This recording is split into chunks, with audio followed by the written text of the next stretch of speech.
Vətəndaşlara ödənilən sosial yardımlar, əmək pensiyaları, əhalinin məşğulluğunun təmin olunması, bağlanılan əmək müqavilələri, həssas qruplara, şəhid ailələrinə ayrılan diqqət və daha çoxuna. Soruşun, cavab verək.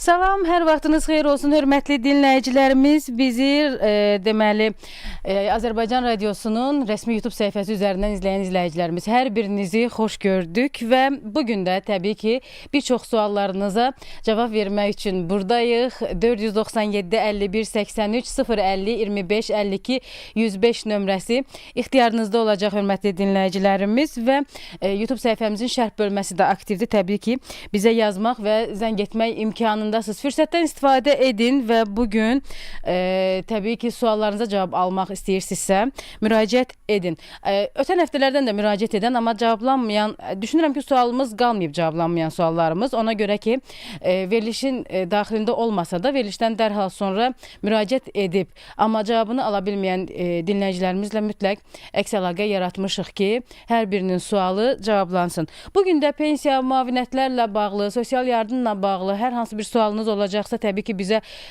qoşulmaq imkanındasınız, hörmətli dinləyicilərimiz. Və bugün daha bir mövzumuz da var ki, o mövzulardan biri də deməli, işə götürənləri daha çox düşünürəm ki, maraqlandıracaq, hörmətli dinləyicilərimiz.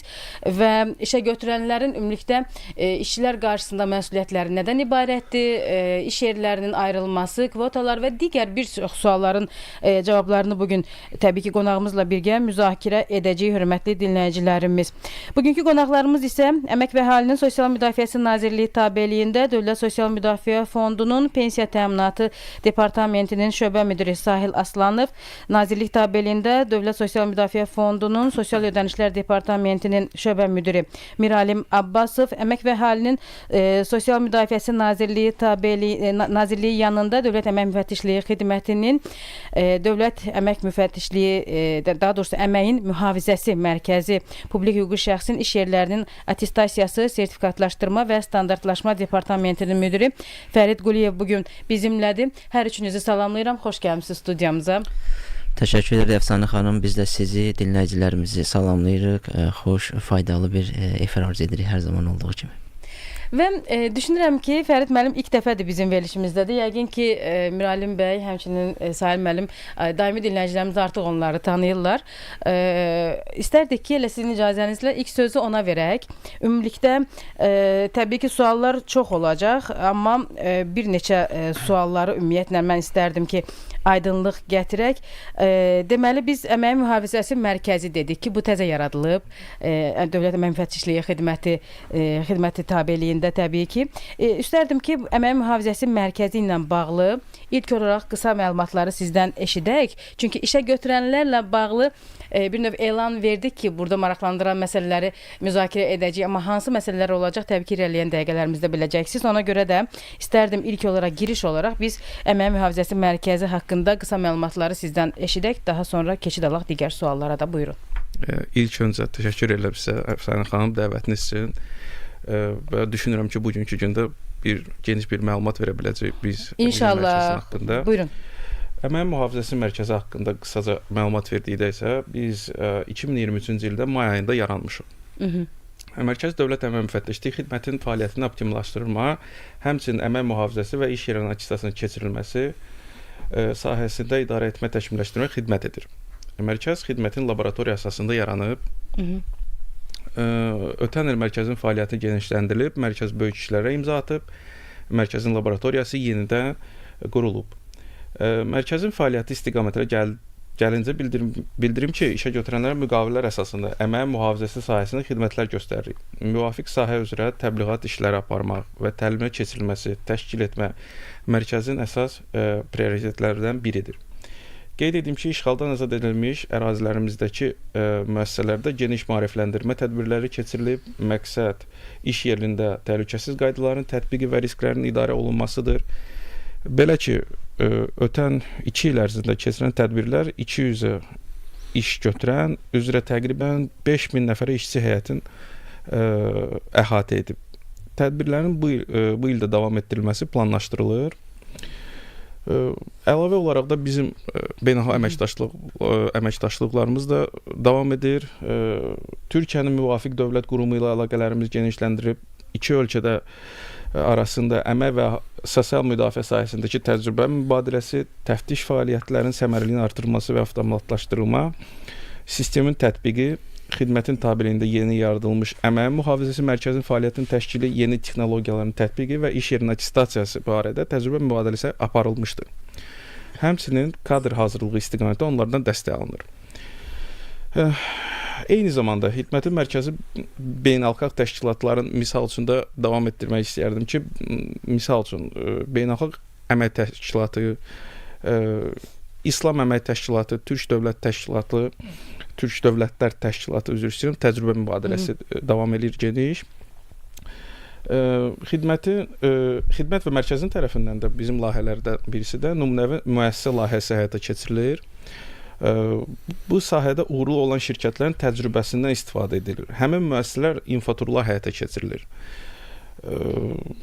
Mərkəz həmçinin səthəm üzrə mütəxəssisin hazırlamasında iştirak edir. Bu istiqamət üzrə bizim ödənişsiz kurslarımız fəaliyyət göstərir. Bu il üçün hədəflərimizdən biri də mərkəz tərəfindən müvafiq sahə üzrə beynəlxalq səviyyədə qəbul edilmiş sertifikatların təqdim edilməsi nail olmaqdır. Həmçinin də bu bizim ötən il ortağında Naxçıvan filialı artıq fəaliyyətə başlamışdı. Qeyd etdiyim tədbirlərdən təbii ki, Naxçıvanda da başlanıb. Artıq xidmət və mərkəz tərəfindən Naxçıvan şəhərində ümumilikdə bir neçə təlim keçirilmiş və 60 yaxın müəssisədən 100 nəfər nümayəndə təlimlərə cəlb olunmuşdur. Yəqin ki, təkcə yəni bir bölgəmizdə, Bakıda, paytaxtımızda yox, bölgələrimizdə elə Naxçıvanda dediniz, həmçinin işğaldan azad olunmuş bölgələrimizdə də yəqin ki, əmək mühafizəsi mərkəzinin yaradılmasını arzuluyuruq ən azından. Bəli, prioritetimiz və yəqin ki, planlarda bu var. Bəli. Təbii ki, digər suallara da keçid alacağıq. Keçid alaq əslində çoxsaylı suallara. Biz hər zaman verilişimiz vasitəsindən bildiririk ki, ən son yeniliklər nədən ibarətdir? Biz onları vətəndaşlarımızın nəzərinə çatdırmağa çalışırıq hər həftə, amma təbii ki, qanunvericilikdə hər həftə dəyişikliklər baş tutmur. Amma çoxsaylı vətəndaş sualları, sorğuları olur ki, həmin o sorğuların hər birini cavablandırmağa çalışırıq və düşünürəm ki, üstünlüyü də həmin elə sorğulara versək daha yaxşı olar ki, bunlardan pensiyanın indeksləşməsi baş tutandan bu yana elə 5-ci sosial paketlə bağlı maraqlanan dinləyicilərimiz və izləyicilərimiz var. Pensiyanın artımı ilə bağlı təbii ki, məlumatlıdırlar artıq. Hesablanma qaydaları ilə daha çox sual verən dinləyicilərimiz var və Miralim bəy daha çox həm sosial yardımla bağlı, həmçinin də müavinət və təqaüdlərin artması ilə bağlı çox sual verən dinləyicilərimiz var ki, indi hazırda müşahidə edirəm, bayaqdan baxıram ki, yəni sualların bir çoxu ilə onunla bağlıdır. Hansınızdan başlayaq?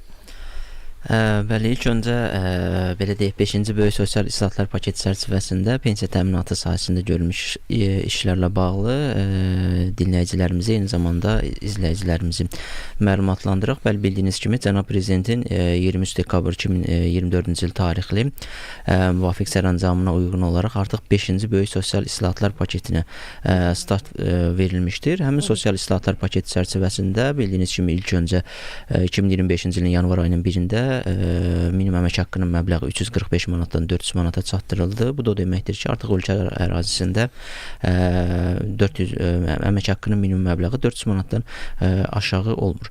Və sosial islahatlar paketinin davamı olaraq bildiyiniz kimi 2025-ci ilin yanvar ayının 1-də əmək pensiyaları haqqında qanuna edilmiş müvafiq dəyişikliyə əsasən minimum əmək pensiyasının məbləği 280 manatdan 320 manata çatdırılıb. Təxminən 14.3%lik bir artım edilmişdir və bu artımla artıq 2025-ci ilin fevral ayının 1-dən pensiyaların məbləği 320 manatdan az təşkil edirsə, o zaman həmin pensiya məbləğləri 320 manata çatdırılmaqla ödənilir.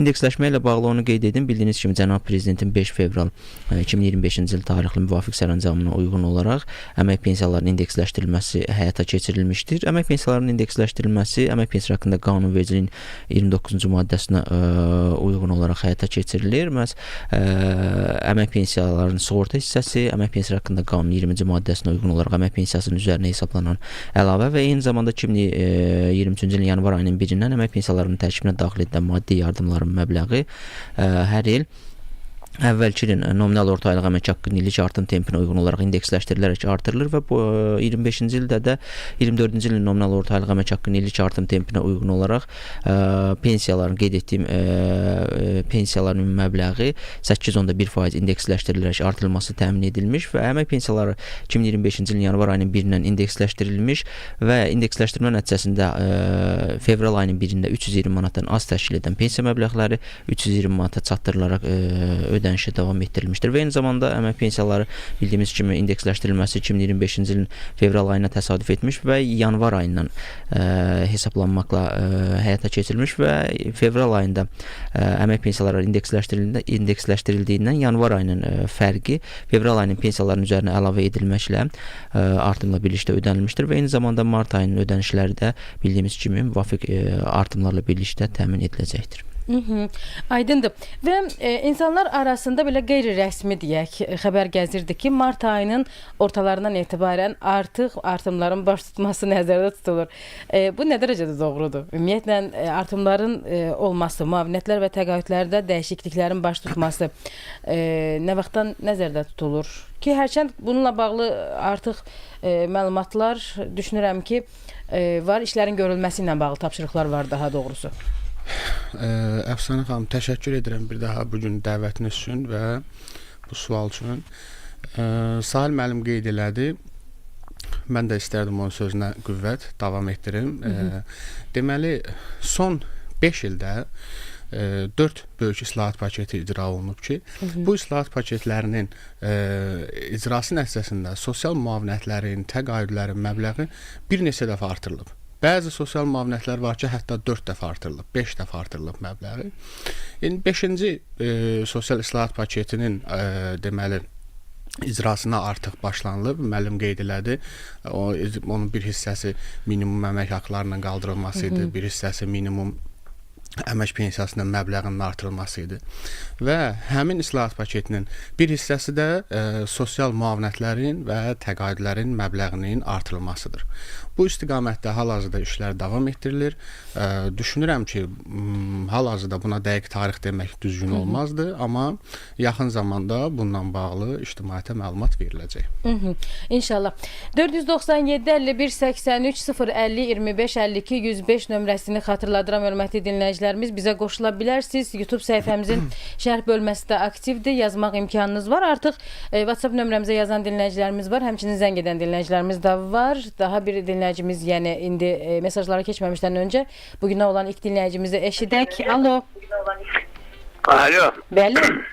Bəli, Şirin qızım, sənin sabahın xeyir olsun. Hər vaxtınız xeyir olsun. Nə var, yox, necəsən, kör oldu sizi narahat eləyən. Narahat etmirsiniz, amma radionun səsini aşağı indirsəz, biz sizi daha rahat eşidərik. İndirmişəm qızım, indirdim. Aha, buyurun, eşidirik sizi. Nədir sualınız? Sizə sualım yoxdur. Sizə minnətdarlığımı bildirirəm. Çünki mən sualı vermişdim, onun mənə nazirlikdən, aidiyyatı qurumlarından sağ olsunlar, işçilər hamısı məlumat verdi.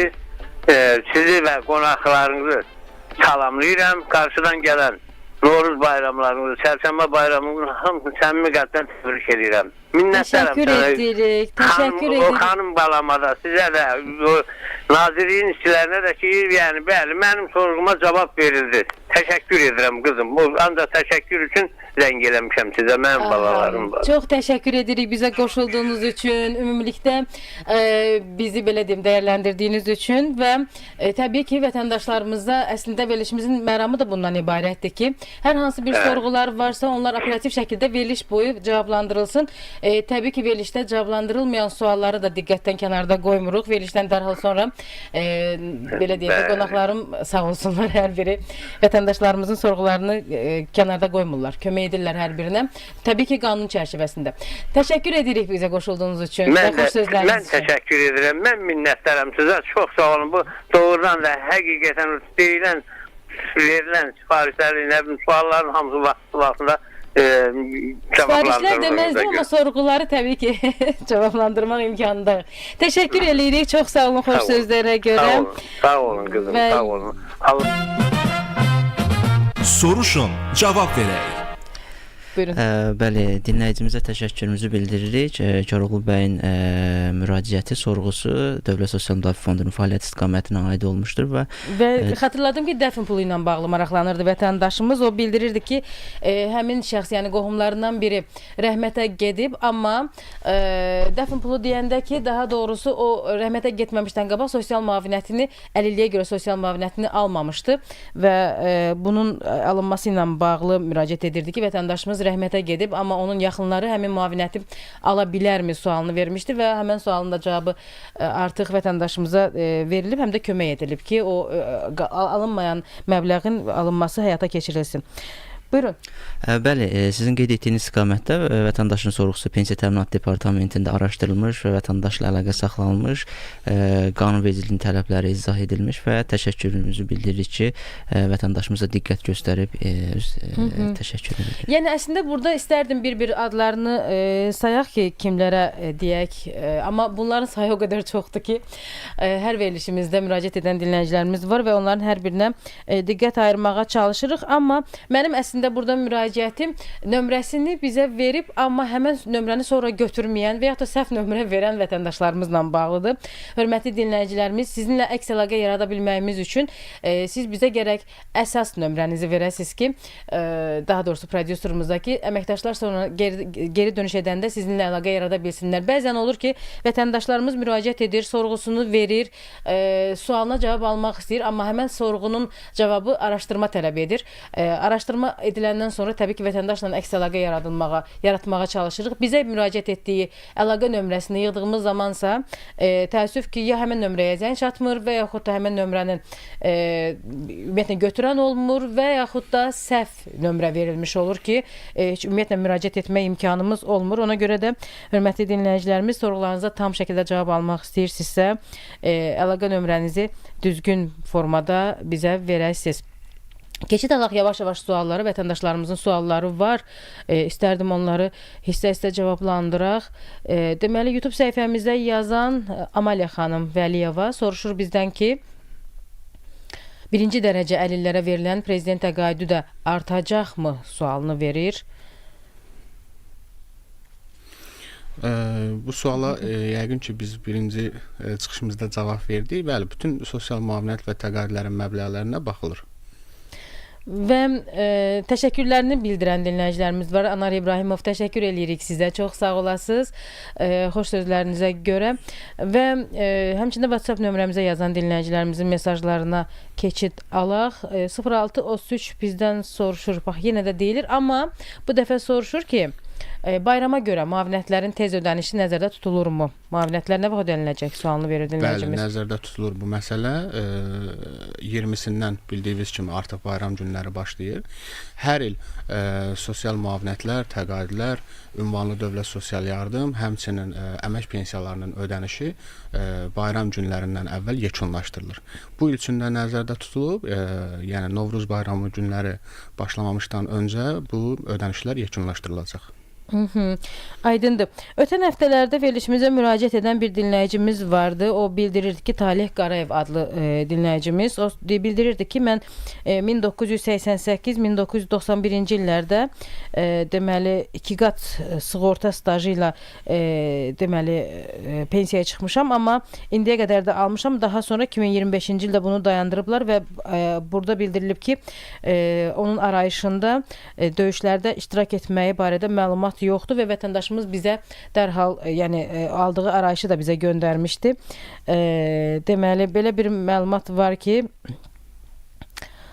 vətəndaşın müraciət etməsi, yəni qanuna uyğundur və bununla bağlı təqdim etdiyi arayış eyni arayışdır deyəsən, vətəndaşımız eyni arayışı həm bizə göndərib, həm də Dövlət Sosial Müdafiə Fonduna bildirib. Hər halda müraciət etdikdən sonra vətəndaşımız, yəni həmin arayışı müraciət etdikdən, verdikdən sonra araşdırıb rəsmi cavab verilməsi mümkündür. Amma lakin bizə müraciətdən sonra vətəndaşa biz vətəndaşın əlaqə nömrəsini aidiyyatı quruma yönləndirdik. Daha doğrusu bura gələn qonaqlardan mən Sahil müəllimə yönləndirmişdim onu və bildirilir ki, vətəndaşla nə qədər əlaqə saxlamağa çalışılsa da vətəndaş zənglərə cavab vermir. Bax, daha zənglərə cavab verməyən dinləyicilərimizdən biri.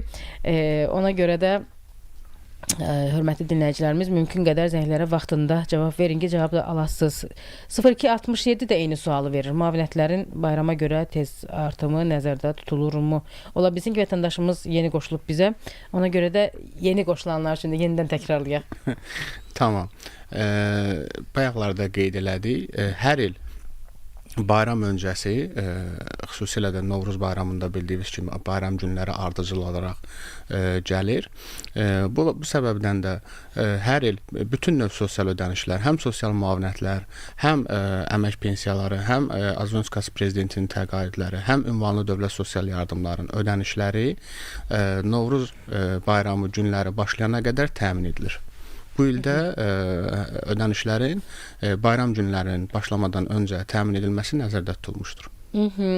Və pensiya ilə bağlı maraqlanan dinləyicilərimiz var. Deməli, Əli adlı dinləyicimiz soruşur ki, bəs bölgələrə pensiyanın verilməsi nə vaxt nəzərdə tutulur? Özü isə Gəncədədir. Gəncəyə buradan salamlar deyirik. Bəli, biz də salamlarımızı çatdırırıq və Mirali müəllim qeyd etdiyi kimi pensiyaların ödənişi mart ayı üzrə əvvəl müəyyən olunmuş cari qrafikdən daha tez, yəni bayram günlərinin mart ayının 20-sindən başlandığından mart ayının 20-sinə qədər regionlarda və eyni zamanda xüsusi şərtlərlə pensiya alan pensiyaların ödənilməsi nəzərdə tutulur. Aydındır. 68-90 soruşur ki, mən birinci dərəcə gözdən əliləm, bayrama görə hansısa bir yardım olunması nəzərdə tutulurmu? Sualını verir dinləyicimiz. Birinci dərəcə, ümumi səbəbdən birinci dərəcə gözdən əlilliyi olan şəxslərə bildiyiniz kimi əlilliyə görə sosial müavinət və yaxud əlilliyə görə əmək pensiyası, həmçinin Azərbaycan Respublikası Prezidentinin təqaüdü ödənilir. Bayramla bağlı hər hansı digər ödənişin verilməsi nəzərdə tutulmamışdır. Aydındır. Və təbii ki, ödənişlərlə bağlı müraciət edən dinləyicilərimiz daha çox olur. Pensiya və müavinətlərlə bağlı sual verən dinləyicilərimiz çox olur. Və biz ötən həftələrdə dəfnlə bağlı sualları cavablandırmış olduq. Bunların içərisində daha çox fəaliyyət göstərməyən vətəndaşlar var. Yəni, heç vaxt fəaliyyət göstərməyib heç bir yerdə rəhmətə gedir və onun yaxınları bu sualla bizə müraciət edir ki, həmin vətəndaşa hər hansı bir dəfn pulu almaq imkanımız varmı o vətəndaşla bağlı? Müraciət edəriksə bizə həmən pul verilməlidirmi?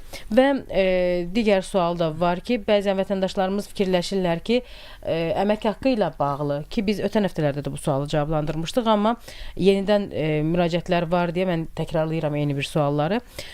Vətəndaşımız soruşurdu ki, biz el arasında belə eşidirik, bir çox insanlardan da bunu eşidirəm ki, maaşın 3 misli nəzərdə tutulur fikrində olan dinləyicilərimiz var. Bəzən ödənişlər aparılır, bunu mənə niyə bu qədər ödəyiblər sualını verən dinləyicilərimiz var. Ona görə gəlin, heç vaxt heç bir yerdə işləməyən şəxslərin dəfn müavinəti ilə, həmçinin pensiya, dəfnə görə ödənilən müavinətlə bağlı danışaq. Burada həm işləyən şəxslərlə də bağlı suallar var, amma gəlin birinci işləməyənlərə diqqəti ayıraq. Bəli, bildiyiniz kimi qanunvericilikdə vəfat etmiş şəxsə münasibətdə dəfn üçün müavinətin ödənilməsi nəzərdə tutulmuşdur və bu şəxslərin kateqoriyası da eyni zamanda sahibi qanunvericiliklərlə müəyyən olunur. İlk öncə əmək pensiyalarına münasibətdə əmək pensiyası vəfat edirsə, minimum əmək pensiyasının 3 misli məbləğində dəfn üçün müavinət ödənilir və 2025-ci ilin fevral ayının 1-dən bu müavinətin məbləği artıq 960 manat məbləğində müəyyən olunur və eyni zamanda müavinət alan vəfat edən şəxs sosial müavinət alan şəxsdirsə və ya vəfat etdiyi tarixə əmək fəaliyyəti ilə məşğul olan şəxsdirsə, yəni sığorta olunandırsa, bu zaman həmin şəxs də vəfat edərsə, eyni zamanda onun vəfat etdiyi tarixə dəfn üçün müavinət ödənilir və bu müavinətin məbləği 500 manat məbləğində təşkil edir.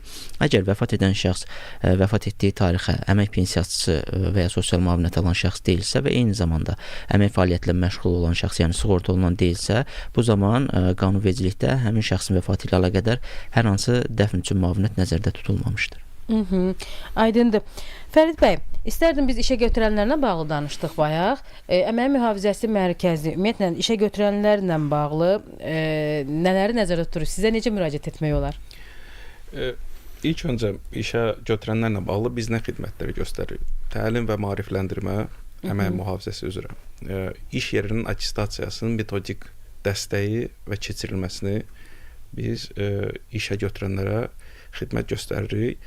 Əlavə olaraq da bizdə planlaşdırılıb sertifikatlaşdırma. Bu nədir? Bu fərdi mühafizə vasitələrinin normalara, standartlarına uyğun olub-olmadığını təsdiq etmək və standartlaşma bizim əsas fəaliyyətlərimiz verir. Bu nədir? Bu bizim milli standartlarımızın beynəlxalq təcrübəli ən qabaqcıl standartların cəlb olması, təsdiqlənməsi və tanınmasıdır. İşə götürənlərlə bağlı bizim hal-hazırda, yəni əsas istiqamət fəaliyyətlərimiz budur. Və ümumilikdə əmək mühafizəsi üzrə dövlət standartlarını dediniz, hazırlanır artıq. Ümumiyyətlə bu standartların hazırlanmasında əsas məqsəd nədən ibarətdir? Ümumilikdə vətəndaşlarımız təbii ki, işə götürənlər öz hüquqlarını da adətən bilirlər və vətəndaşlarla bağlı necə işləyəcəkləri ilə bağlı da məlumatlıdırlar, düşünürəm. İşçilərin vəzifələri və hüquqları nədən ibarətdir? Bununla bağlı da düşünürəm ki, məlumatlar var, amma standartlar konkret olaraq nələrdən ibarət olacaq? Yəni işə götürənlərdən daha çox hansı tələblər olacaq ki, bu standartlara tabe olacaq? Buyurun. Əmək və Əhali Sosial Müdafiə Nazirliyinin yanında Dövlət Əmək Müfəttişliyi Xidmətinin sədrliyi ilə fəaliyyət göstərən əmək sahəsinin standartlaşma A-Standart TK21 üzrə Texnik Komitənin fəaliyyət planına əsasən əmək sahəsi üzrə 57 standart artıq Azərbaycan Standartlaşma İnstitutu tərəfindən dövlət standartı kimi təsdiq edilib. Bu il biz 2025-ci il üzrə 111 standartı təsdiqləməyi planlaşdırırıq, təqdim edib A-standartın vasitəsilə təbii ki, təsdiqləməyi planlaşdırırıq. 57 milli standartın haqqında gəldikdə isə bu Beynəlxalq Əmək Təşkilatı bayaq söylədiyim kimi əmək təhlükəsizliyi və gigiyenası haqqında 155 nömrəli konvensiyası artıq Azərbaycanda ratifikasiya olunub 2023-cü ildə. Və bu milli standartları, yəni 57 standartların bir neçə təsnifatını bildirmək istərdim sizə. Bu 57 standartın 10-u fərdi mühafizə vasitələrinə aiddir. Yəni tələblərinə 28-i əmək mühafizəsi üzrə təlimatlara, 11-i əmək mühafizəsi üzrə tələblərə, 8-i istehsalat mühitin amilləri və fərdi mühafizə vasitələri üzrə sınaq proseduruna dair tələbləri əhatə edir. Yeni standartların iş yerində tətbiqi əmək şəraitinin müasir tələblərə uyğun təşkil olunması, əmək təhlükəsizliyi qaydalarının təkmilləşdirilməsi və beynəlxalq təcrübəyə uyğunlaşdırılması istiqamətdə mühüm önəm kəsb edir.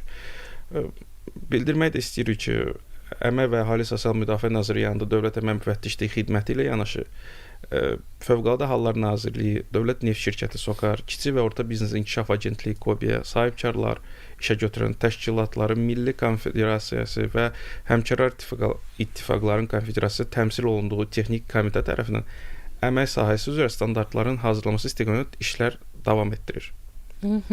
Aydındır. Telefon xəttində dinləyicimiz var. Nüşabə xanım, salamlayırıq sizi. Biz də səni salamlayırıq xanım. Necəsiz? Sağ ol, çox sağ ol. Səsiniz gəlsin. Allah qonaqlarınızı da sizi də canınıza can sağlığı versin. Əsas odur. Can sağlığı versin ki, siz burada cəmaatı maarifləndirirsiniz, kömək edirsiniz. Buyurun, nədir sualınız? Mənim sualım ondan ibarət ki, hörmətli Əfsanə xanım, mən bir dəfə də sizə düşmüşdüm. Onda ola bil ki, mən yəni araşdırmada gene eyni oldu. Mənim işlədiyim birinci ay 2006-ya dək əmək kitabçamda 22 il 7 ay 15 gün olanın özləri də cavab məktubunda verirlər. Yəni bunu desinfeksiya sisteminə vurmurlar. 5 il 9 ay yazıblar, 6 il 9 ay 19 gün, yəni 19 oktyabr 12-ci ildə sona tək stajımı orada göstərirlər, amma işdən çıxma bir kazımı vurmurlar. İndi bu nətər olur ki, deməli Nüşabə xanım, Gəlin, burada indi siz məsələn belə deyək də sorğunun Burada düz tən ortasından başladıq. Ona görə tam aydın olsun deyə istərdim xırda gəlin belə deyək də balaca sualları cavablandırasınız ki, həm bizə də aydın olsun, tam aydın olsun, həmçinin də əməkdaşlara aydın olsun ki, sizə tam ətraflı cavab verə bilsinlər. Deməli sizin ümumilikdə 22 il 7 ay 15 gün stajınız var əslində. 2006-ya dək. 20 il YFA neft şirkətində 22 il deməli 2006-cı ilə qədər, onda belə deyək.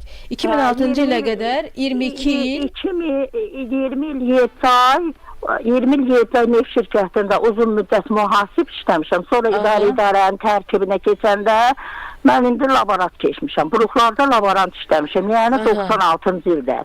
Oradan da mən işləyə gəlmişəm 12-ci ildən. 12-ci il oktyabrın 19-u məni işdən çıxardıblar. İndi onun prikazında sistemdə görsənmir ki, yəni mənim orada stajlarım heç nəyim görsənmir. Yəni sizin o 20 iliniz görsənmir ki, siz işləmişsiniz. 2006-ya dək görsənmir. 2006-ya dək uzun o 25 il staj verirlər. Prezidentimizin də hörmətli prezidentimizin. 2006-2018 fəaliyyət göstərdiyiniz üçün sizə 25 il minimum. 25 il staj verirlər, dildə verirlər, amma sistemdə görsənilmir. Sistemdə yeşinə, bircə dənə 5 il 9 ay.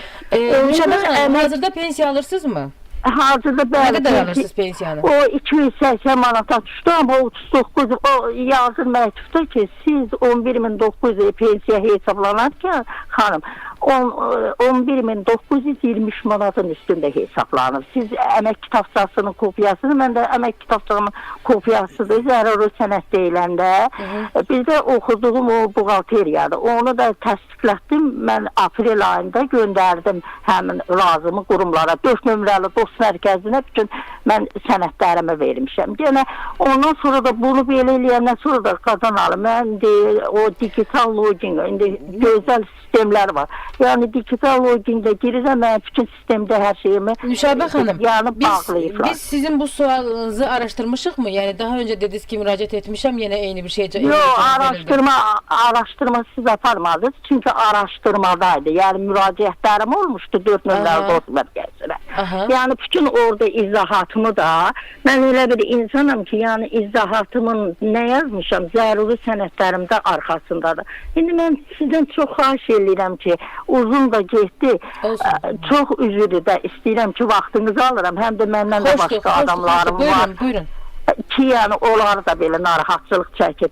Narahat etmir. Yəni qurbanın olum. Mənim o stajlarım, qadan alım, yoruldum. Mənim o stajlarım, yəni 27 ildir orada çalışmışam. Amma yoxdur, görürəm. Mən məhkəməyə vermək istəmirəm. Yəni məhkəməyə verir. Aydındır. Biz də orada qadan alım. Mənim orada digital login'də bütün məlumatlarım bağlıdır. Şəxsi məlumatlarım bağlıdır. Girə bilmir. Görünür. Hə, daxil ola bilmirsiniz. Hə, daxil ola bilmirəm. Hamısının qabağına X qoyublar. Yəni deyirlər ki, sən get orada bir günə, mən də qadan alım. Hökumətimiz qadasını aldığım prezidentimiz hər bir şərait yaradır ki, Şəmkirdə, Gədəbəydə, Gəncədə oturan bir dənə orada sistemə girsin, örgənsin. Mən heç nəyə gedə bilmirəm. Nə mənim stajımı yazırlar, nə də mənim qulağım. Nüşabə xanım, bir dənə zəhmət olmasa dinləyəsiniz. Siz hazırda pensiya alırsınız, belə başa düşdüm. Bəli. Avtomatlaşdırılmış qaydada sizə pensiya təyinatı həyata keçir. Gözəl. Oradakı hörmətli prezidentimiz 11-12 artırıbdır. Minimum pensiyanı alır, amma qalan bir... Minimum 350 manata çatdırılıb hazırda pensiya məbləğiniz. 8% onda bir onu 8%, bəli, artıq və sonunda 300. Yəni özüm mühasibəm, yəni yanlı buğaltara qədər. Sualınız aydındır, biraz səbirli olun, elə mütəxəssislərimiz konkret sualları ünvanlasınlar. Dediyiniz kimi vaxtımız çox az olur. Ona görə də istəyirik ki, sizin sualınıza cavab verək. Buyurun. Bəli, siz 2006-cı ilin 1 yanvar tarixinədək nə qədər əmək fəaliyyətlə məşğul olmusunuz? Mən elə bil ki, ondan qabaqda bir ildə qarajda işləmişəm. Bir il 2 ay, dəqiq, bizə cəm olaraq, Nüşabə xanım, cəm olaraq 2006-cı ilin olaraq mənim 29 il mənim faktiki sığorta stajım var. 2006-cı ilin 1 yanvar tarixinədək. 2006-cı ilin 1 yanvar tarixinə görə 22 il 7 ay 15 gün var. 22 il 7 ay 15 gün. Deməli sizin 2006-cı ilin 1 yanvar tarixindən 2018-ci ilin 1 iyul tarixinədək fərdi hesabınızda pensiya kapitalı qeydə alındığı üçün sizə 2006-cı ildə 25 il sığorta stajı güzəşt olunur. Və 2006-dan sonra toplanan kapitalınız da cəmlənir və sizə düşən pensiya məbləği minimum pensiya məbləğindən az təşkil edirsə, bu zaman yenə minimuma çatdırılır. Qeyd etdiyiniz kimi fərdi hesabınızda bildirdiniz ki 11 manat kapital 11 min manat kapital qeydə alınıb və 2006-cı il 5 il 9 ay, 5 il 9 ay. Bəli, və 2006-cı ilin 1 yanvar tarixinədək 25 il sosial sığorta stajı güzəşt olunub.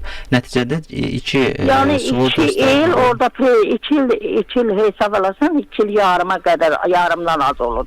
Yəni siz faktiki sənəd təqdim etsəz bu gün, sizin 2006-cı ilin 1 yanvar tarixinədək faktiki stajınız 22 il nə qədərsə lap 23 il təşkil edir. Yenə dövlət tərəfindən güzəşt olunan 25 ildən az təşkil edir. 23.155 manatda yığım kapitalım var. O mənim əmək orada 11 minin üstə gəlmir. Onun üzərinə gəlir və ikisi birlikdə bölünür 144-ə. Aha, 144-də bölünür. Nəticədə sizə düşən məbləğ 280 manatdan az təşkil edirsə, 280 manata çatdırılır. 39 mində burada belə rayon Şəmkirdə 39.005 manatlı ümumi yığım kapitalım deyirlər. 39.005 manatın içərisində dövlət tərəfindən güzəşt olunan 25 il sosial sığorta stajının 1 tam ili təxminən 24-cü ildə pensiya hüququ qazanmısınız? Ha, 23-cü ilin 23-cü il təxminən 960 manat məbləğində bir pensiya kapitalı edir 1 ilə görə. 2006-cı ilin 1 yanvar tarixindəki 1 il stajı təxminən 960 manat məbləğində kapital edir. 25 il həmin kapitala vurulur və nəticədə 2006-dan sonraki kapitalınız cəmlənir və o kapital 39 min təşkil edir. Yəni siz sənəd toplasaz da, müraciət etsəz də, məhkəmə predmetində də mübahisələndirilsə, sizin faktiki stajınız 25 ildən az təşkil edir. Bəli. Mənim stajım niyə vurulmur? Aydındır. Yəni sizin Yəni müraciətinizi götürək. devlətin notariusundan Nüşabə xanım. stajım niyə vurulmur? Ay Nüşabə xanım. Müraciətinizi götürüb alın. Verilişimizin bitməsinə cəmi cümlətanı 2 dəqiqəmiz qalıb.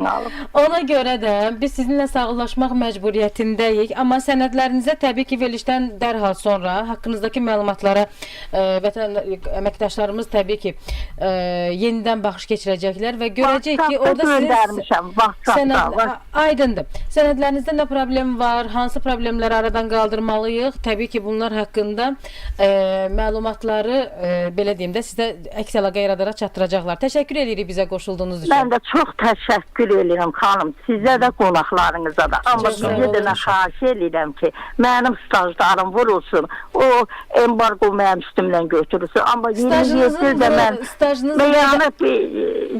tərbiyəli işləmişəm, ondan sonrasına da yaxşı ki, orada nətər deyərləri, o qədər həyəcanlıyam sizlə danışanda, eləyə bilmirəm, sözümü tapa bilmirəm. Nüşabə xanım, biz sizinlə əks əlaqə yaradacağıq. Biz əminik ki, siz hörmətlə işləmişsiniz, ömrünüzü boşa keçirməmisiniz və təbii ki, işləmişsinizsə, stajınız varsa, o illərin nəzərə alınması da qanuni haqqınızdır, hüququnuzdur. Təbii ki, işə götürən tərəfindən bunlar bizim Fərid müəllim də təsdiqləyər ki, işə götürən tərəfindən işlədiyiniz illər qeydə alınmalıdır və Dövlət Sosial Müdafiə Fonduna bildirilməlidir və Dövlət Sosial Müdafiə Fondu tərəfindən də sizin pensiyanızın təyinatı təbii ki, sizin haqqınızda olan məlumatlar və sığorta stajınızın əsasında formalaşır və bu niyə sizin sığorta stajınız qeydə alınmayıb və yaxud da hər hansı bir problem varsa, niyə belə olub və onu necə aradan qaldırmaq olar, necə kömək edə bilərik, bunu biz sizinlə əks əlaqə yaradaraq bildirəcəyik. Təşəkkür edirik bizə qoşulduğunuz üçün. Çox sağ olun, buyurun. Çox sağ olun, çox buyurun. Soruşun, cavab verək. Bəli, Nüşabə xanım uzun, belə deyək, öz dərdini danışmağa çalışdı. Mümkün qədər vaxt ayırdıq ki, sualını tam ətraflı şəkildə cavablandıraq, amma verilişimizin bitməsinə çox az vaxt qalıb ki, biz sağollaşmalıyıq. Dinləyicimizin birinin bir mesajı var, istərdim onu da səsləndirək. 7108 soruşur ki, 2-ci dərəcə əlil 5 il 340 manat pensiya alıb, sonra əlillik ləğv olunub. İndi pensiya yaşı çatanda həmin şəxs həmin pensiyanı ala biləcəkmi sualını verir. yaşa görə əmək pensiyasının hesablanması bildiyimiz kimi əmək pensiya haqqında qanunun 7-ci maddəsində müəyyən olunmuş şərtlərlə və əmək pensiya haqqında qanunun 10-cu maddəsində müəyyən olunmuş hesablama qaydası ilə həyata keçirildiyindən şəxsin pensiyası sığorta göstəriciləri əsasında yaşa görə əmək pensiyasını hesablama mexanizmindən yenidən hesablanacaqdır. Yəni yaşa görə bu məbləğdən fərqli yuxarı məbləğ və ya göstəricinə uyğun olaraq daha aşağı məbləğ düşə bilər. Aydındır. Yavaş-yavaş verilişimizi sona çatdırmaq niyyətindəyik. Həmçinin vakansiyalarla bağlı maraqlanan dinləyicilərimiz var, hörmətli dinləyicilərimiz. Bir dəqiqə ərzində istərdim nə vakansiyaları çatdıracamsa onları deyəcəm. Deməli, Yalama Aqropark Məhdud Məsuliyyətli Cəmiyyəti aqronom axtarır. Xaçmazda yerləşir bu iş yeri. İş saatları tam iş vaxtıdır. Əmək haqqı deməli 1000-1200 manat arasıdır. Yaş tələbi isə 22-45-dir, hörmətli dinləyicilərimiz. Vətəndaşın ali təhsilli olması lazımdır. Həmçinin Cənnət Bağı Şirkətlər qrupu isə Qubada yerləşir. Bu aşpaz axtarır. 6 günlük iş rejimidir burada. Vətəndaşın təhsilinə tələb yoxdur. Vətəndaşın əmək haqqısı 800.000 manat arası, yaş tələbi isə 25-45 olaraq nəzərdə tutulur, hörmətli dinləyicilərimiz. Azərbaycan Fish Farm Məhdud Məsuliyyətli Cəmiyyəti isə Neftçalada yerləşir bu iş yeri. Balıq və kürə emalı üzrə baş texnoloq axtarır. İşte deməli vətəndaşın ali təhsilli olması lazımdır. Əmək haqqı 3400 manat, yaş tələbi isə 30-60-dır. Agrodeyri Məhdud Məsuliyyətli Cəmiyyəti isə Hacıqabulda yerləşir bu iş yeri. Aqronom axtarılır orada da. İş rejimi 5 günlükdür, iş saatları tam iş vaxtıdır. Vətəndaşın ali təhsilli olması lazımdır. Əmək haqqı 800.000 manat arası, yaş tələbi isə 18-65-dir. Təbii ki, vakansiyalar var, hörmətli dinləyicilərimiz, amma biz onların hər birini təqdim edə bilmirik. Bugünlük isə bu qədər deyək. Sizinlə verilişin müəllif və aparıcısı Əfsanə Nəcəfova idi. Qonaqlarıma isə təşəkkür edirəm iştirak etdikləri üçün. Cavablanmayan suallar qaldı, hörmətli dinləyicilərimiz. Gələn verilişlərimizdə onların hər birinə diqqət ayırmağa çalışacağıq. Dediyim kimi mikrofon önündə sizinlə verilişin müəllif və aparıcısı Əfsanə Nəcəfova, rejissorumuz Vəfa, prodüserimiz xanım Cəfərova, görüntü rejissorumuz da Ramazan Hümbətov idi. Daha yaxşı gözəl günlərdə görüşmək diləyilə. Hələlik.